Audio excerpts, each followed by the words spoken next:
انسان کی کامیابیوں اور ذلت کے پیچھے عورت کا ہاتھ ہوتا ہے۔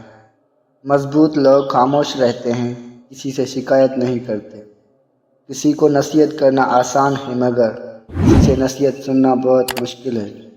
عقل مند سوچ کر بولتا ہے جبکہ بے عقل بول کر سوچتا ہے۔ دھاگا اور لمبی زبان ہمیشہ الجھ جاتی ہے، اس لیے دھاگا لپیٹ کر اور زبان سمیٹ کر رکھیں۔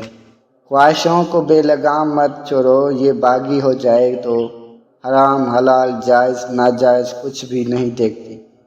کسی پر کیچڑ مت اچھالو، اس سے دوسروں کے کپڑے خراب ہوں یا نہ ہوں مگر تمہارے ہاتھ ضرور خراب ہو جائیں گے۔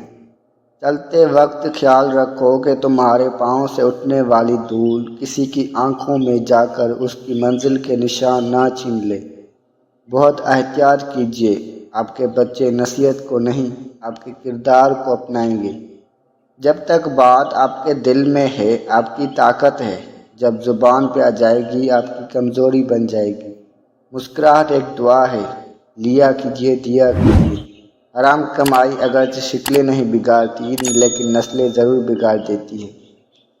زبان کڑوی ہی سہی مگر دل صاف رکھتا ہوں، کب کون کیسے بدل گیا سب حساب رکھتا ہوں۔ فاصلوں کو ہی جدائی نہ سمجھ لینا تم، تھام کر ہاتھ یہاں لوگ جدا بیٹھے ہیں۔ عبادت اور محبت میں اگر ملاوٹ کر دی جائے تو یہ قبولیت کے مقام تک نہیں پہنچ پاتے۔ ایک سوچنے والے زندہ انسان کے خیالات میں تبدیلی ہوتی رہتی ہے، اگر نہیں بدلتا تو پتھر نہیں۔ مردوں کی خوبصورتی سجدہ میں ہے، عورتوں کی خوبصورتی پردے میں ہے۔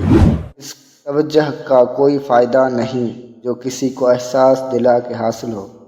گھر میں چھوٹی موٹی باتیں تو ہوتی رہتی ہیں اور پرسکون زندگی گزارنے کے لیے ان باتوں کو نظر انداز کرنا اور ایک دوسرے کو برداشت کرنا ہی اصل رشتے نبھانا ہے۔ طوفان اور محبت دونوں ہی بہت یادگار ہوتے ہیں، فرق صرف اتنا ہے کہ طوفان میں مکان گر جاتے ہیں اور محبت میں انسان۔